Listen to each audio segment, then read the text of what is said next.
Hello, salut, comment tu vas? J'espère que tu vas bien. Bienvenue dans ce nouvel épisode hebdomadaire où je partage mon expérience, mes challenges sur un de mes projets ou tout simplement sur l'entrepreneuriat. Donc, c'est la première fois que tu tombes sur une de mes vidéos. Donc, moi, je m'appelle Aniel Cruzel, j'ai 30 ans.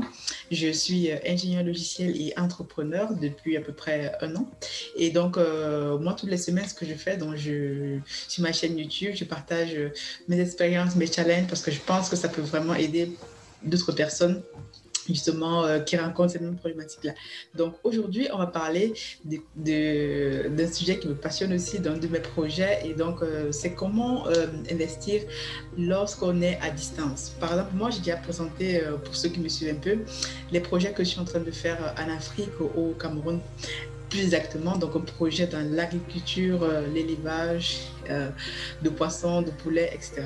C'est un projet que je travaille dessus depuis à peu près un an, que voilà, j'ai lancé avec un collègue sur place et qui est en train de prendre de l'ampleur actuellement. Donc, on a créé notre entreprise, je vous en parlais tout à l'heure. Mais tout simplement, parfois, les gens me demandent, Daniel, comment tu as fait pour lancer ce projet alors qu'à distance, est-ce que tu es descendu déjà sur le terrain, tout ça, ce que je vais faire lorsque je pourrais, bon, mon emploi du temps me le permettra et lorsque les conditions justement sanitaires pourront être possible de voyager. Mais en fait, lorsque j'ai lancé ce projet-là, donc moi je suis actuellement en France, à Toulouse, donc je suis allée au Cameroun la dernière fois, l'année dernière, mais au moment où je suis au Cameroun, je n'avais pas encore lancé ce projet et même le collègue avec qui je travaille, je ne l'avais même pas rencontré sur place, donc on n'a même pas eu le temps de s'asseoir tête à tête pour discuter de ça, mais on a quand même aujourd'hui des outils qui nous permettent de communiquer, notamment WhatsApp, tout ça, et de pouvoir échanger au quotidien. Donc moi je parle aujourd'hui de voilà, quelles sont les problématiques lorsqu'on lance un projet à distance. Par exemple, vous êtes peut-être comme moi, vous dites j'ai envie d'investir dans un pays, que ce soit en Afrique ou à l'extérieur, je ne sais pas, mais vous vous demandez comment est-ce que je peux faire, quelles sont les bonnes personnes, quelle est l'attitude à avoir. Donc là, je vous partager justement un projet concret, justement avec les images, les photos à l'appui de l'évolution de ce projet-là pour que vous compreniez que c'est tout à fait possible. Les seuls points qu'il faut savoir, qu'on va développer tout à l'heure, c'est de pouvoir trouver les meilleures personnes, d'avoir une meilleure collaboration avec quelqu'un de confiance. Donc, l'une des premières choses que moi j'ai faites lorsque je voulais lancer ce projet-là, donc toute seule, je n'aurais pas pu le faire. Même si j'ai de la famille au Cameroun, mais je n'aurais pas pu lancer ce projet avec les membres de ma famille, puisque voilà, ils ne sont pas forcément entrepreneurs, ils n'ont pas forcément le même mindset que moi, ou la même vision que j'avais pour ce projet. Donc, avec mon collègue, qu'est-ce qu'on a fait? Donc, comme je l'ai déjà expliqué ici, il a présenté les projets qu'il voulait lancer et donc, sachant qu'ils voilà, ils ont vraiment beaucoup de terrain de sa famille et qu'ils n'exploitent pas. Et donc, moi, je lui ai proposé de pouvoir se lancer dans l'agriculture, l'élevage, etc. et de pouvoir ensemble cheminer, de pouvoir se former, de pouvoir aussi, pourquoi pas, trouver d'autres partenaires qui vont nous rejoindre dans le projet. Et donc, une bonne nouvelle, donc il y a une semaine, on a une nouvelle partenaire qui nous a rejoint. Donc, elle est de Martinique. Vous imaginez la Martinique, elle n'a jamais mis le pied en Afrique. Et donc, c'est une fille, en fait, qui est dans un des groupes de formation dans lesquels je suis et qui a été intéressée par notre projet, qui a vu voilà, la vision qu'on avait et qui, tout simplement, a bien voulu nous rejoindre. Mais avant tout ceci, on a quand même eu un entretien pour savoir est-ce qu'elle avait le même mindset, est-ce qu'elle avait la même vision du projet, les challenges, etc. Et donc, c'est intéressant. Ça veut dire que maintenant, sur notre projet, si vous avez suivi jusqu'au début, depuis que je partage un petit peu ce projet, on est maintenant 4 partenaires dans voilà, cette entreprise.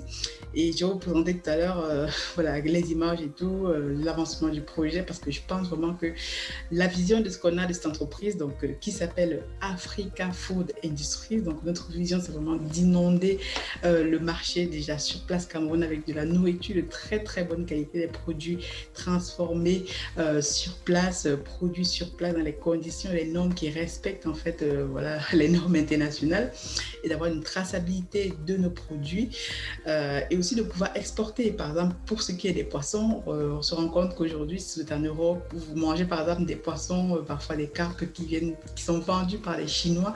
Et c'est vraiment quelque chose qui, moi, ça m'a fait réfléchir que pourquoi je vais acheter des poissons qui sont fondus par les Chinois, des carpes, tout ça.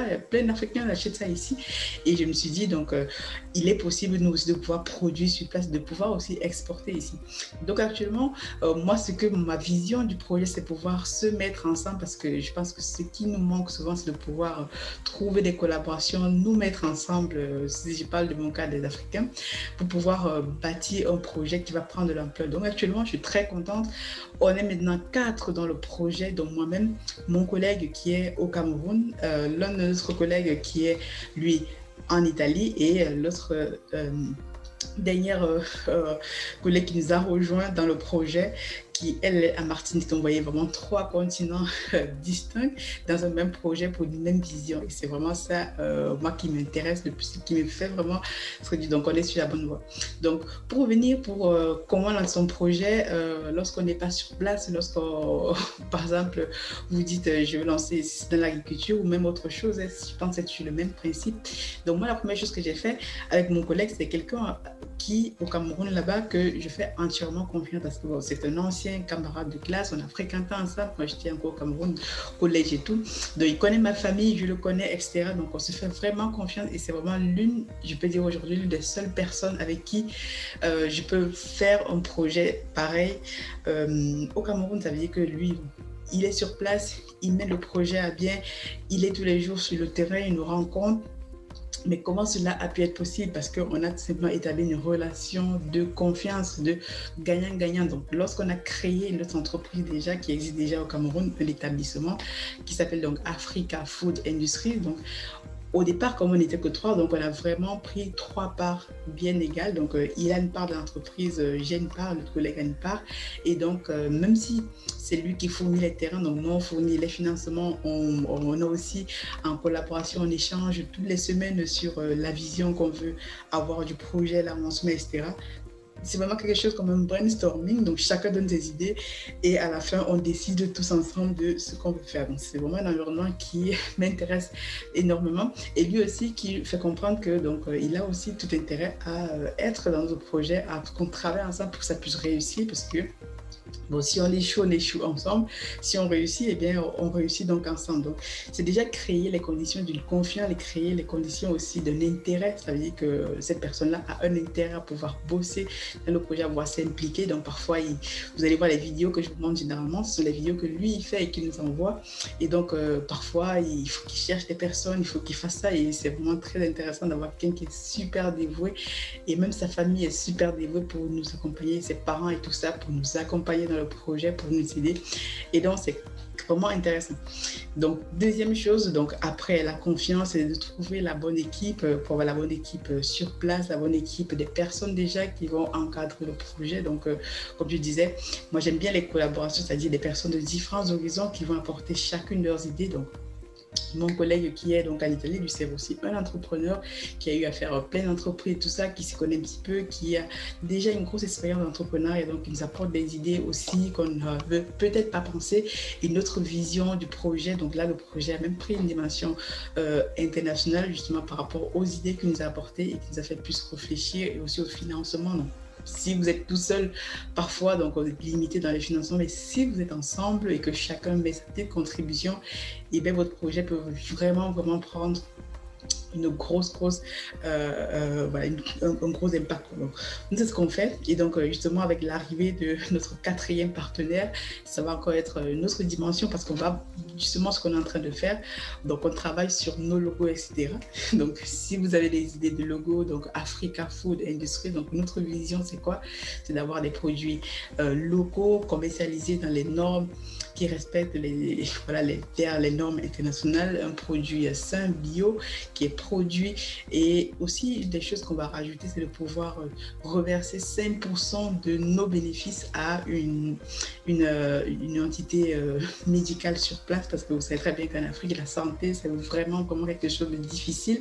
Les gens n'ont pas toujours accès à la santé. Donc, non seulement on va fournir des aliments intéressants, de qualité, donc vraiment avec du packaging aussi, puisque nous, on pense vraiment Là, le projet, on est sur une ferme piscicole pour l'instant. Donc, qu'est-ce qu'on va faire avec nos poissons? On peut, par exemple, les commercialiser vraiment encore comme ils sont dans l'état naturel. Les gens vont pouvoir venir acheter sur place. On va pouvoir aussi les congeler. Donc, on est en train de réfléchir à installer une installation solaire, électrique, un forage aussi sur place pour pouvoir avoir tout ça et pouvoir mieux les conserver. On va aussi pouvoir les fumer.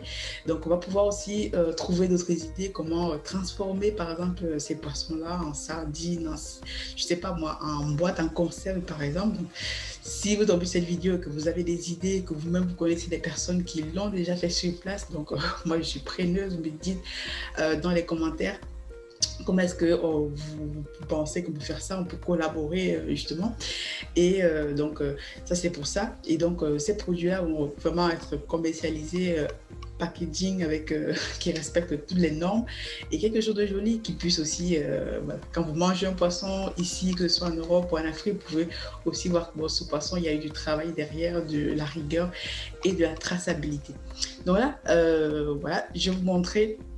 Donc là, vers la fin, le produit, les fermes et tout, on va dire les élevages, comment ça avance, les étangs piscicoles plutôt. Et donc je parlais, la deuxième chose, c'était donc trouver une bonne équipe, une collaboration, chacun ayant voilà, son mot à dire. Prenez en compte aussi les avis des uns et des autres, faites du brainstorming, ce qu'on fait toutes les semaines. On fait 1 heure de point sur un sujet et donc toutes les semaines aussi, on fait aussi justement, on se fait aussi accompagner par des techniciens, des ingénieurs sur place qui ont de la compétence, donc embaucher aussi les bonnes personnes avec les qualités et les références nécessaires. Donc là, on a un ingénieur halieutique qui nous accompagne, qui a été formé à une école de Yabassi, pour ce qu'ils connaissent au Cameroun. Et donc voilà, qui a des compétences, qui a des gros projets, et donc qui a accepté de nous accompagner et qui voit la vision du projet. Donc, d'après lui, par rapport à son expérience, il pourra nous apporter vraiment, vraiment plus. Et aussi, quand on va lancer les fermes de poulets, etc., on va pouvoir se baser sur des personnes qui ont de la compétence et qui ont déjà fait ce que nous voulons faire. Donc, on veut vraiment des personnes compétentes, qui savent ce qu'elles font. Donc, si vous avez des contacts, par exemple, sur place, des ingénieurs, des techniciens,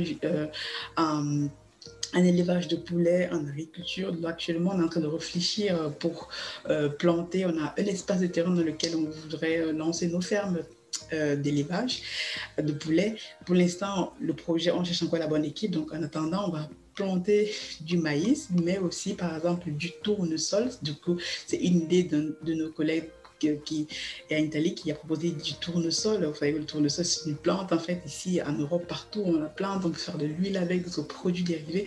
Donc, on va tester ça sur place et voir ce que ça donne. Et pourquoi pas, donc, utiliser ce tournesol-là pour aussi, qui est très, très intéressant dans l'élevage de poissons, de poulets, etc., etc. Donc, voilà, c'est ces idées-là que tous les jours, et moi je suis intéressée de pouvoir apprendre au fur et à mesure des personnes avec qui je travaille ou des personnes avec qui que je ne connais même pas. C'est pour ça que je suis toujours en train de pouvoir nouer des collaborations, parler de nouvelles personnes. N'hésitez pas à présenter vos projets, à parler de vos projets, que ce soit celui-ci que je fais actuellement en Afrique. Je pourrais vous montrer dans d'autres vidéos. On pourra en parler aussi des projets que je lance actuellement ici en France pour pouvoir, justement, moi, le but, c'est de pouvoir générer des revenus là où je suis, de pouvoir investir ailleurs, donc majoritairement en Afrique. Donc, voyons voir maintenant, je vais vous montrer, partager mon écran, vous montrer un petit peu quelques de nos exploitations, élevage de poulets plutôt. En Afrique, en fait. Donc, on va le voir tout à l'heure. Nous allons voir ensemble, du coup, donc, comment avance notre projet. Donc, je vais vous montrer tout à l'heure. Donc là, je partage mon écran. On va voir un petit peu où est-ce qu'on est. Donc là, si vous voyez à l'écran, en fait, actuellement, donc c'est notre prochain site où nous allons implanter notre ferme de poulet. Donc actuellement, donc, vous voyez le site, donc, il a été aménagé. Donc avant l'implantation des fermes de poulet, ce qu'on va faire, on va développer de l'agriculture dessus, on va planter du maïs et donc une autre plante dont j'ai parlé précédemment, donc le tournesol. On va tester sur ce terrain-là ces deux plantes. Le maïs déjà, on l'avait déjà planté, mais le tournesol aussi. Donc là, on a à peu près de 8000 m² là, sur lesquels on va vraiment déployer cette culture en attendant donc d'implanter nos fermes de poulets. Ça nous permet aussi de pouvoir optimiser l'espace et de ne pas juste se laisser en friche, parce que au fur et à mesure, comme il pleut beaucoup actuellement donc au Cameroun, donc à chaque fois il faut aménager. Donc on s'est dit, en plantant quelque chose dessus, ça sera vraiment aussi une façon pour nous de pouvoir optimiser le projet. Donc là, on va voir aussi comment évoluent nos étangs de poissons, nos sujets. Donc là, donc, mon collègue a fait une descente sur place cette semaine. Justement, vous le voyez à l'écran avec l'ingénieur et son papa aussi qui est au village, donc pour voir comment évoluent les poissons. Donc ce que notre ingénieur va faire, il va récupérer un échantillon, pouvoir l'analyser, le peser, le tester et tout ça. Et donc pour nous de pouvoir voir comment évoluent les poissons, etc. Donc vous voyez là, c'est vraiment en pleine nature, donc en 2 étangs, c'est vraiment en pleine nature, il n'y a vraiment rien à côté. Et donc voilà comment le projet avance et on est très content de pouvoir continuer à apprendre. Donc c'est vraiment 2 étangs tests qui vont nous permettre de continuer à développer notre projet et au fur et à mesure. Donc là, vous pouvez voir aussi comment, voilà, à quoi ressemblent nos étangs. Donc là, c'est notre ingénieur qui nous accompagne. Donc là, c'est un étang piscicole, des carpes, je pense. Donc en même temps, il pleuvait lorsque notre collègue là est descendu sur place. Là, on donne à manger aux poissons. Oui, donc c'est vraiment en pleine saison de pluie. Voilà. On a le papa qui est de mon collègue là qui nous a justement qui nous accompagne dans notre projet aussi. Donc vous voyez, c'est vraiment quelque chose dans un état naturel, tout ça. Donc il faut qu'on enlève un petit peu les herbes au fur et à mesure là, pouvoir rendre le site un peu plus propre au fur et à mesure. Donc, de toute façon, il y a un jeune là qui lui travaille sur place et donc qui nous aide au fur et à mesure sur ce projet. Donc notre petite vidéo par exemple pour vous montrer par exemple les poissons, où est-ce qu'ils en sont, à quoi ils ressemblent par exemple. Donc on a ici cette vidéo là qui nous a été envoyée directement des sites de l'étang, à quoi ressemblent nos sujets des silos. Vous voyez la tête qu'ils ont, ils sont vraiment très en forme. On est très content donc là ça fait plus d'1 mois qu'ils sont dans les bassins et ils ont déjà cette taille-là. C'est vraiment très encourageant. Et donc voilà, comme je dirai après, si vous souhaitez vous-même avoir accès aux silos, souhaitez en commander pour votre famille, donc on va commencer à les vendre. Donc les personnes pourront venir commander sur place ou aussi se faire livrer. On est en train d'y travailler. Donc voilà, c'était ce que je peux vous montrer sur ce qui est de l'évolution des étangs. Donc voilà, donc c'était un petit peu tout pour aujourd'hui. J'espère que cette vidéo vous a donné la motivation si vous souhaitez investir vous-même dans un autre pays ou à l'extérieur, que vous n'êtes pas forcément vous-même sur place. Donc je me résumer un petit peu. Donc trouver une bonne personne, une personne de confiance sur place dans le pays où vous souhaitez investir, qui sera là, qui va suivre le projet et donc qui va faire partie intégrante de votre projet, votre entreprise, donc qui aura exactement les mêmes droits que vous, même si c'est vous qui financez, etc. C'est très intéressant de pouvoir une personne qui va, même si elle ne connaît pas forcément le domaine dans lequel vous investissez, comme là mon collègue, on ne se connaît pas du tout en agriculture, mais il est là quand même avec son regard, et pouvoir analyser ce qu'on fait lui-même, pouvoir proposer. Donc, il est vraiment impliqué. Une personne qui est impliquée sur place. Donc, deuxièmement, entourez-vous, faites des collaborations avec d'autres personnes, pas forcément voilà, des personnes de votre famille ou de vos amis, mais des personnes qui ont la même vision que vous du projet, de ce que vous voulez bâtir et que vous savez que vous allez pouvoir cheminer ensemble sur un long bout. Et aussi, très intéressant, une des choses que moi je fais aussi, c'est de pouvoir faire des points hebdomadaires toutes les semaines sur l'avancement du projet, pour pouvoir faire des appels visio aussi, pour se parler, pour se voir face à face, pour essayer d'échanger, etc. Donc n'hésitez pas à mettre en place toutes ces techniques-là Après, il y a des choses encore plus techniques en fonction des domaines, tout ça, mais déjà, la bonne équipe, les bonnes personnes. Et après, il y a forcément toujours des challenges. Donc, les challenges ne nous font pas peur, mais justement, on est là pour les contourner, en apprendre et essayer d'avancer petit à petit. Donc, on procède vraiment étape par étape. C'est pour ça qu'on a commencé par 2 étangs test. Et ensuite, on va basculer à 3, 4. On va lancer le projet poulet. On va commencer par peut-être 3 000 premiers poulets, une bande de 3 000 poulets pour tester et voir comment se comporte le marché. Est-ce qu'on a toutes les données qui rentrent en compte ou pas. Donc, merci beaucoup et je vous souhaite une un bon début de semaine et je vous dis à très bientôt. Ciao, ciao. Et donc, la semaine prochaine, je vous parlerai aussi des projets concrets que je lance ici en France. Je vous montrerai, je vous expliquerai un petit peu ce que je suis en train de faire actuellement. Et donc, on pourra aussi en débattre et en discuter. Donc, n'hésitez pas à me dire dans les commentaires ce que vous pensez. Si vous avez des contacts au Cameroun, des techniciens dans l'élevage, tout ça, donc n'hésitez pas à me les faire signe dans les commentaires ou des collaborations. Si vous souhaitez des collaborations avec nous, on va en discuter. Et merci beaucoup et à très bientôt. Ciao.